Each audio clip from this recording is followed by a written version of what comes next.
嗨，大家好，我是躺平叔，今天是2025年10月19号。这一期咱们聊一聊任泽平。任泽平老师原恒大首席经济学家任泽平老师。今天聊什么呢？是任泽平老师他最近去了趟日本，深受感触然后他在他的公众号上发表了一篇文章，这个文章标题叫《老龄化的日本，我找到了化解房地产泡沫破裂的出路》。简单点说就是任泽平老师去了日本之后深受这个叫启发，内心有所触动，认为他找到了这个咱们房地产低迷的这个解决办法。不知道大家还记不记得这个任泽平老师还有那个以前一个叫李道奎的，他们去越南之后，对吧，也是大受刺激感觉发现了新大陆，对吧？越南居然可以这样，越南居然可以那样，发现我们身上的很多毛病越南居然没有，对吧？比如说卷，对吧？咱们这儿卷到极致，越南一点都不卷，对吧？似乎人们很悠闲，专家们大受这个刺激。那这一次任泽平老师到日本之后又受了刺激，看样子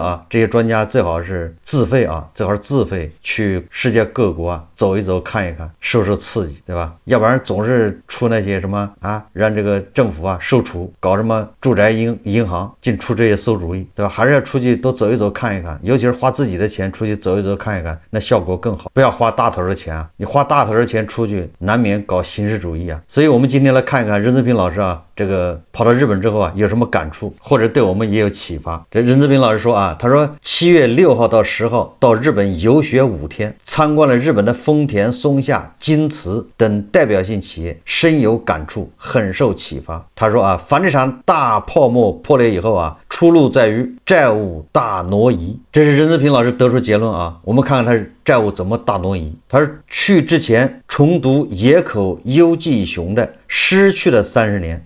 这个是咱们经常一说到日本，对吧，就喜欢说失去了30年，人家日本人也这么说所以不要这个老埋怨咱们，是吧？贬低日本。日本的好多专家经济学家他就这么称呼，大前研一的低欲望社会。就是任泽平老师去之前先做功课辜朝明的资产负债表衰退，以及达里奥新作债务大周期。什么意思呢？实际上就是告诉大家如果你要想了解日本，你把上面这4本书读一读，对吧？如果大家愿意想更详细的了解什么失去了30年，你可以把上面4本书找来看一看。任泽平老师说他说结合学者经典著作和实地调研，他得出个基本印象他说90年代大泡沫破裂以后，日本整个社会巨变，长期通缩，资产负债表衰退。不能不说咱们现在跟这个阶段非常类似。你看通缩吗？资产负债表衰退什么意思就大家都不贷款，大家不仅不贷款，还去还按揭贷款，降杠杆，这就是资产负债表衰退。人口老龄化、少子化，那不现在不也是吗？对吧？我看有自媒体说测算他都是自己在那算，今年这个新生儿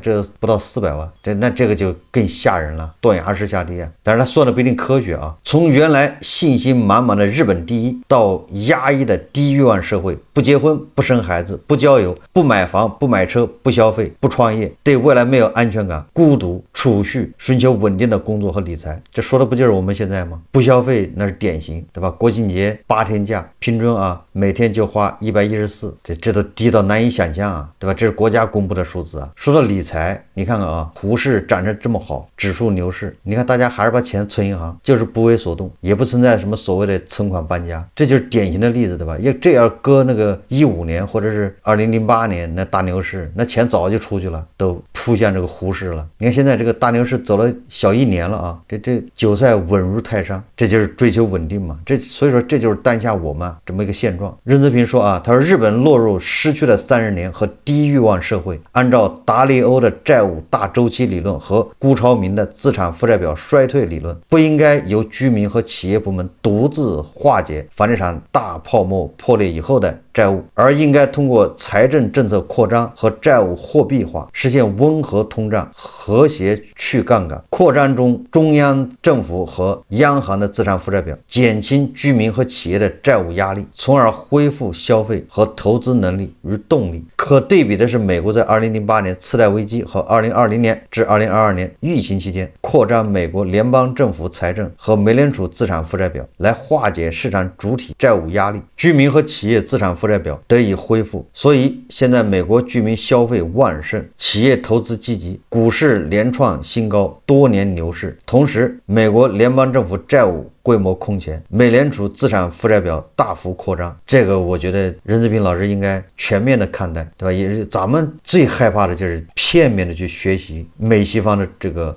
制度做法，这个我在很多节目都说了，对吧？咱们就学个表皮，对吧？内部的监督这种制约他不学，他就学个表象。你看看啊，美国政府这个债务扩张，那现在的结局是政府停摆啊，对吧？我就问一问，你学得了这个吗？你政府能停摆吗？人家停摆不要紧，对吧？你看没乱，所以这专家千万不能只学一半，那叫祸国殃民啊，对吧？学要学全套，那个资本市场就学了一半，搞钱学了，但怎么制约，对吧？怎么监督，怎么惩处那些违法乱纪的，哎，这个没学，不好意思。我们接着看任志平怎么说的，他说，简言之，房地产大泡沫破裂以后啊，如果由居民和企业部门独自化解债务，将导致债务通缩循环、资产负债表衰退和低欲望社会。如果由政府和央行扩张资产负债表来减轻居民和企业债务压力，就有望恢复消费和投资活力。出路在于债务大挪移。我怎么感觉他说的这都是表象？也就是你债务大挪移是不是有前提基础啊？有内涵，对吧？有支撑。你不能光看这个财务报表啊，你看着这个数字表现是债务大挪移，从这一栏移到了那一栏，对吧？从这一列移到了那一列，支撑它债务大挪移的核心你要分析清楚啊，是不是日本人这么多年坚持不断的创新啊？如果说任何事情这么简单，就把那个报表挪一挪，对吧？放水，钱多印一点，开几场会，那日本就不应该有什么30年消失啊，对吧？他也是一路试过来的，然后他这30年坚持不断的这个叫改革或者叫技术创新。当然这我说的不完整啊，就是说我说的意思就是这个报表背后更多的汗水和努力你看不到，你只看到表象，对吧？债务大挪移，把一个那么复杂的经济现象、社会现象，你就说，对吧？通过几个会啊，通过几个措施，它就解决了。哪那么容易呢？他第二个说啊，低欲望社会和失去了30年具体印象。他说总体感觉日本虽然已经达到发达国家水平，但是民众似乎并不快乐，整个社会比较沉闷，欠缺活力。这个我不太清楚啊，反正我也没去过日本，我不知道日本人是不是感觉到不快乐。这是任志平老师他自己个人的印象啊，他认为，他说大街上日本人衣着整洁体面，行色匆匆，安静，大部分人面无表情，很少看到成年人大声谈笑和孩子追跑打闹，感觉少了人间烟火，能感受到沉闷。他与当地的议员和导游交流，日本30年代工人工资没涨，就30年没涨工资啊。虽然工资不低，但物价很高，实际购买力偏低。日本的生活成本高，社保费、水电费、网络费、停车费等都很高，很多日本工薪阶层基本是月光族，存不下来钱。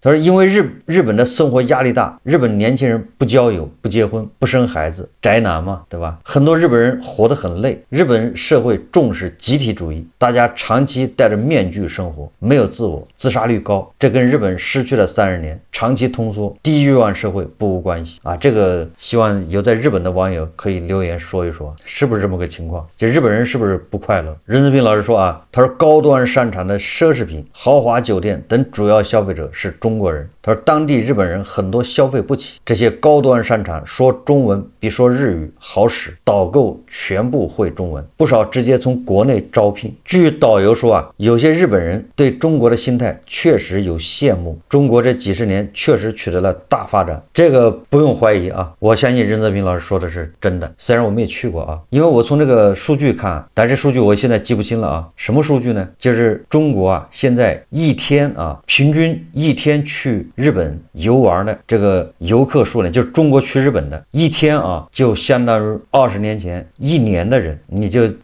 去想一想吧。2000年，对吧？一年到日本去旅游的人好像只有20万还是几十万吧，不多。那现在平均一天说就是30万，大概这么个数吧，或者我说的还少了，我记得不太清，反正是20年前1年的数，你就说明这个咱们实际上民间啊往日本跑的，喜欢去日本玩的，那确实是非常多。而且且咱们国内啊，游客出国游的日本人是占比最高的，首选。这里面有几个因素啊，其中有一个重要因素就是日元贬值，所以很多人跑到日本去代购，对吧？买包啊，买奢侈品，占了大便宜。一个保真呢，你琢磨琢磨吧。第二还便宜，对吧？这就是原因之一啊。当然还有其他的原因呢，比如到日本留学的，到日本学习的，到日本打工的也有很多人。所以说，任志平老师说高端山产里面说中文比说日语好使，这绝对的，对吧？这么多人跑去买包、买奢侈品。从经济数据来看，日本 GDP 在1995年见顶，达到5.55万亿美元。此后 GDP 增长长期下滑，2010年到2012年 GDP 略有回暖，2012年GDP 达到6.27万亿美元，到了2024年 GDP 只有4.03万亿美元，较2012年大幅萎缩36%，较1995年也萎缩了27%。2024年日本 GDP 跌回到1992年的水平，日本经济停滞30年啊，这个30年就这么来的啊 ，GDP 啊，2024年回到了1992年。正好30年，消失了30年，停滞了30年。从全球经济地位来看，日本显著下滑。1995年的时候，其 GDP 达到美国的72.6%，中国在2021年的时候也才超过77%，这2年降到64%。但是2024年，日本 GDP 只有美国的14%，相对实力大幅萎缩。日本 GDP 占全球比例也从1995年的17.8%跌到2024年的3.6%，国际地位大幅下降。值得注意的是，日本经济增速从1990年开始大幅放缓，但是已经跻身发达国家行列，人均 GDP 2.58万美元。2024年日本的人均 GDP 是3.25万美元，就是说日本的总量虽然在下降，对吧 GDP， 但是人均 GDP 还是一直在涨的，所以要分析这个原因啊。这个任泽平老师他认为啊，日本是高收入水平的增速放缓，这跟中国不同。怎么日本就是高质量的下降，低质量的增加是吗？咱们正好反过来了啊，咱们减少的都是低质量的，增加的都是高质量的。第三个部分啊，任泽平老师认为这个日本社会的文明程度让人感到惊讶。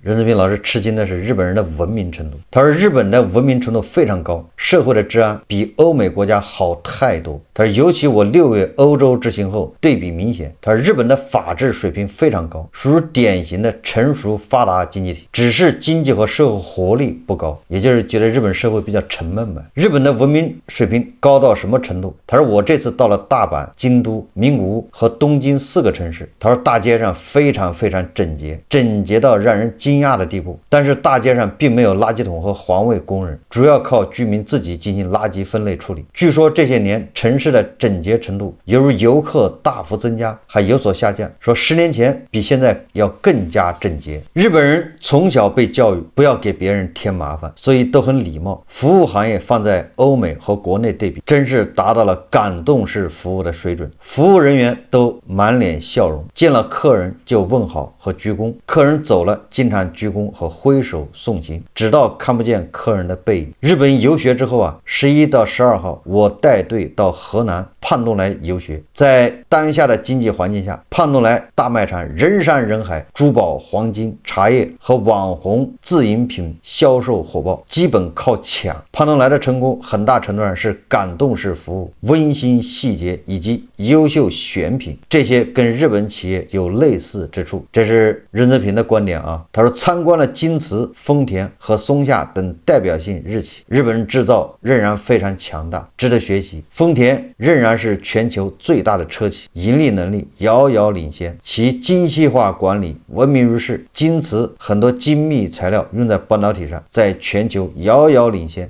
这个京瓷啊，我有印象，这个最早做手机的时候啊，京瓷还有手机呢。我记得2005年、06年那个时候还能买到京瓷手机啊，现在后来就没有了啊。日本高质量、高水平制造体现在很多生产和管理细节上，也反映了日本文化的严密。学习了稻盛和夫经营理念：敬天爱人，谦虚使人进步。也就是任泽平老师对这个日式服务啊，对日本人的热情，对日本人的文明，这个大受震动啊。第4个啊。他说回忆了这个在日本的这一些花絮点点滴滴啊。他说疫情以来啊，东京核心区房价大涨，有的涨了1倍，基本回到了90年代房地产大泡沫破裂前的峰值水平。也就是说日本的这个核心区啊，东京核心区的房价回到了高点了，就这意思啊。他说但是这个主要是中国买家买起来的。他说，当然主要是东京房价，这也说明了房地产最重要的是城市和地段。东京的房价确实很贵，最好的区域卖到30万一平，中上的也10到20万一平，比国内北上广深房价还高。可以想象，30年前东京房价泡沫之大，据说整个日本房产可以买下整个美国。我记得我在节目里面说啊，这个东京啊、纽约房价还是高，对吧？北京、上海啊，还是向他们看齐。我看有人不乐意，认为这个北京、上海的房价已经超过了东京和这个纽约。这我觉得啊，这个说法不对。如果说绝对房价，那肯定是东京啊、纽约高啊。但是如果你说，你看的是感受，是差距，你就是房价和收入的差距啊，那可能北京、上海比这个东京啊、美国啊要大，这是情绪，对吧？你要绝对看房价，那还是纽约、东京高啊。你不能田忌赛马，对吧？你把北京最贵的房子跟那个东京便宜的房子比，看看平均房价吧。日本的房价在反弹，美国的房价自从那个叫次贷危机以后啊，一直在涨啊，它就没停过。次贷危机以后啊，美国的房价是一直在涨，一直在涨。任泽平说啊，90年代房地产泡沫破裂以后啊，他说丰田等企业大规模出海，无印良品等性价比消费崛起，到处都是大健康药妆店，可能跟老龄化有关。可见出海、性价比消费、大健康是日本房地产大泡沫破裂以后3大主要趋势和机会。任志平说啊，他说日本对中国的看法大幅改善，国家强大了，高端商场都是会说中文的销售员。日美关税谈判没有谈拢，关税很高，日本民众和企业对特朗普关税战没有好感，首相石破茂明确表态不妥协。常年的地震海啸使得日本哲学经常思考生死，活在当下。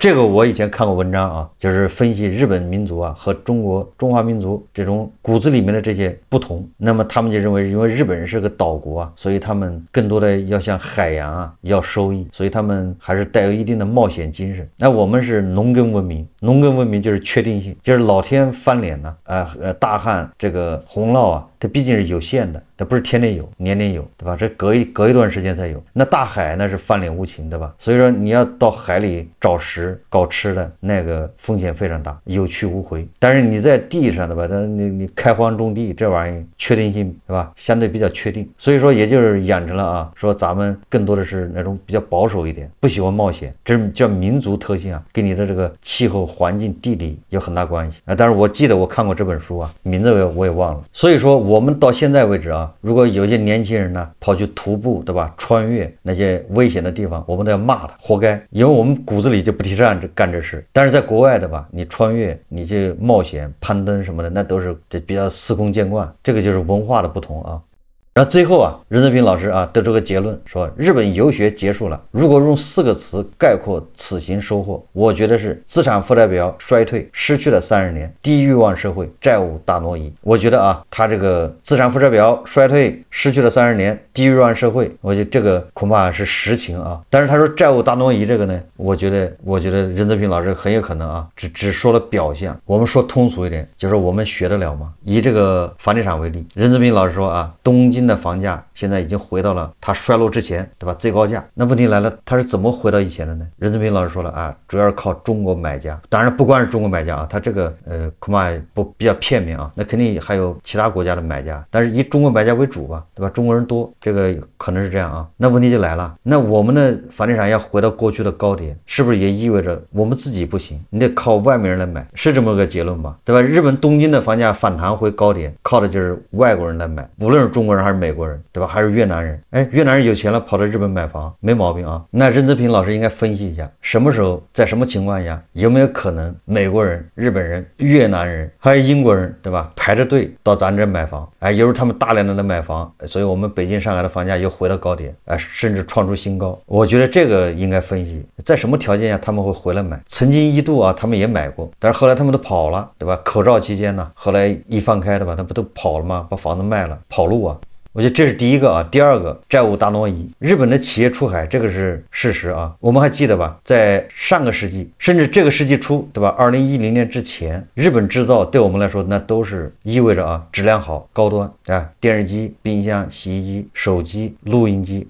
咱们很多年轻人没玩过那个小的录音机啊。哎，你现在上大学啊，你都是拿手机、拿 iPad、笔记本电脑。过去我们那时候上大学，那有个录音机，那简直你就是有钱人了，那条件太好了。录音机里面放那个磁带，对吧？有的是学英语的，对吧？有的都是歌曲。上课戴着耳机听录音机，一遍一遍的反复这个换那个磁带。那玩意啊，最好的就是日本的索爱或者叫什么索尼，对吧？叫索尼、松下。后来手机流行的时候，日本至少有10几款手机，索尼的、京瓷，还有什么 NEC 吧，好多，对吧？我都记不住了啊，质量非常好。那为什么日本的手机不见了呢？你现在看不到日本手机啊，对吧？连韩国还有个三星，对吧？很厉害啊，三星动不动就跟这个苹果一决高低啊，逐鹿中原呐，对吧？就是连韩国人家都有，还有一个三星保留着呢，而且很厉害。韩国以前啊，手机也有很多，什么也有10来个牌子啊。从手机这个就能看出日本它经历了什么。日本的这个手机品牌逐渐没有了，但是啊，日本人家手机的产业、半导体的产业可没消失啊，人家只是从那个前端呢到幕后去了。就是我们现在你手机，对吧？你比如小米、你华为，你手机做的再好，你有很多零部件必须要从日本进口啊。有的比如镜头，对吧？比如里面的还有什么马达啊，你要用好的啊，屏幕那你就非得去日本。你比如说苹果，对吧？它有很多部件必须在日本，由日本提供啊，就或者日企生产。也就是日本它的品牌弱化了，它是没有手机品牌了，但是它你里面很多零件部件那必须要用日本的。它的品牌弱化也有几个原因啊，就最主要的原因就是日本的手机啊，它非常变态，它被那个运营商给控制了，对吧？我记得日本有个什么 Docomo 吧，反正日本有几个那个运营商，它把持了整个日本的这个用户。日本的这个手机啊，它由运营商定制，运营商让你生产什么样就什么样，你手机厂商品牌你别自己在那做，你自己想生产什么样没用，运营商定制完了之后他送给他的用户。所以这个日本的这些品牌他只能是去适应去满足运营商，他失去了自我自主，对吧？连苹果到了日本都要被他拿捏，你得为他改一改，不改人不要，那用户买了没用啊，你并不了网。所以日本他是那个运营商说了算。那这样的话，那个它的品牌，对吧？这手机品牌它就没办法到市场上跟人竞争。你那个日本的运营商，他是为日本用户考虑的，他也不为你韩国用户，也不为你中国用户考虑。所以那搞出来手机都只符合他们，所以这个也抑制了啊日本的手机品牌。但是日本的这个手机，对吧？它的零部件、它的供应链、它的那个半导体这些，那还是很厉害的。所以说它就变成一个提供零件去了，部件。所以你每一款手机里面都有日本生产的东西，你离不开它。所以这个恐怕是藏在任志平老师所说的什么债务大挪移下面的你看不见的地方，人家是靠技术支撑。你比如说他有任志平老师说的丰田汽车，如果从单一品牌是吧，就单一的品牌来说，丰田汽车恐怕目前还是世界上卖的最多的汽车，就是销量啊，恐怕还是排第一。虽然它现在压力很大，对吧？面临着冲击，日本的企业出海，还有一个关键的，我不知道我说的对不对啊？就日本他走这个叫消失了30年的时候，正好赶上他身边一个巨无霸，正好就30年崛起，而日本人是捷足先登，对吧？日本人是第一个，对吧？给大国投资啊，无息贷款啊，到大国来建厂啊，投资。2000年那个时候，对吧？我大学刚毕业，那个时候如果你要能进日企，什么松下还是什么三井是吧？一大堆，反正在北京有很多日企啊。你要能进来日企上班，那你就相当于现在你考上什么编制，就这感觉，比这感觉还强。你还大量的日企，那么也就是什么意思呢？就是他日本虽然在衰退，但是他这企业出海到了大国，对吧？跟大国一起成长，那他赚的是盆满钵满。他的海外投资主要是在大国，对吧？那时候正好赶上这时候嘛。那现在我们，对吧？在通缩，在衰退，我们身边有谁呢？你去欧洲吧，欧洲人家收关税，就说你把我们这个生产制造冲击了，对吧？我们的工业被你冲击了，难。然后你到非洲吧，非洲，对吧？现在也乱了。当然，非洲现在很多人去投资啊，但是非洲太分散，对吧？有的国家非常富，有的国家现在还在内战，非常复杂，是吧？所以在那个地方，它也不像中国，是吧？统一的一个大市场，那日本赶上了啊。那现在我们旁边还有个印度，对吧？一个越南，正是蓬勃发展的时候。但是似乎我们去印度投资好像不顺利吧？双方不像20年前日本跟中国的关系。也就是说啊，日本这消失了30年，它后面能起来，对吧？或者能稳住，那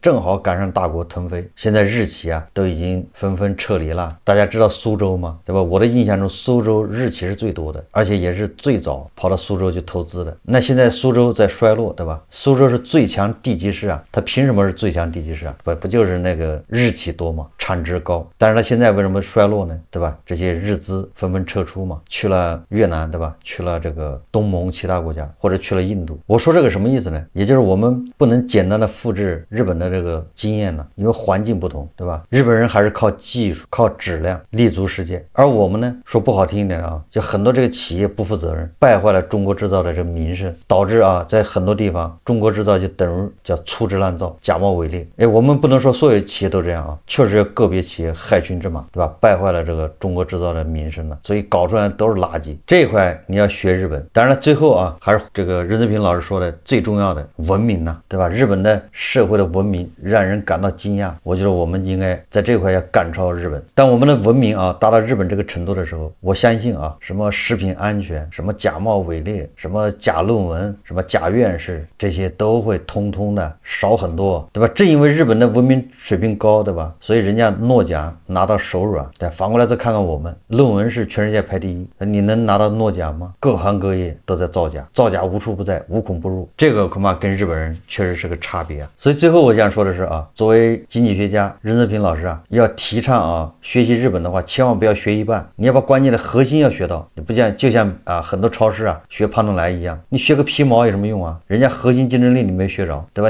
你就照猫画虎，你就调改，最后就是失败买单。你核心你没学到，所以任泽平老师啊，跑去日本学，也把人家核心学到，不要学那个表面现象、表皮。你核心没学到，你表皮照猫画虎，最后没有用的，只会让人笑话，只会越来越困难，只会走弯路啊！这也是我个人观点，供大家参考。好，这期节目咱们就聊到这里，感谢大家收看。如果喜欢我的节目，欢迎订阅、转发，也可以在下方留言评论，谢谢大家。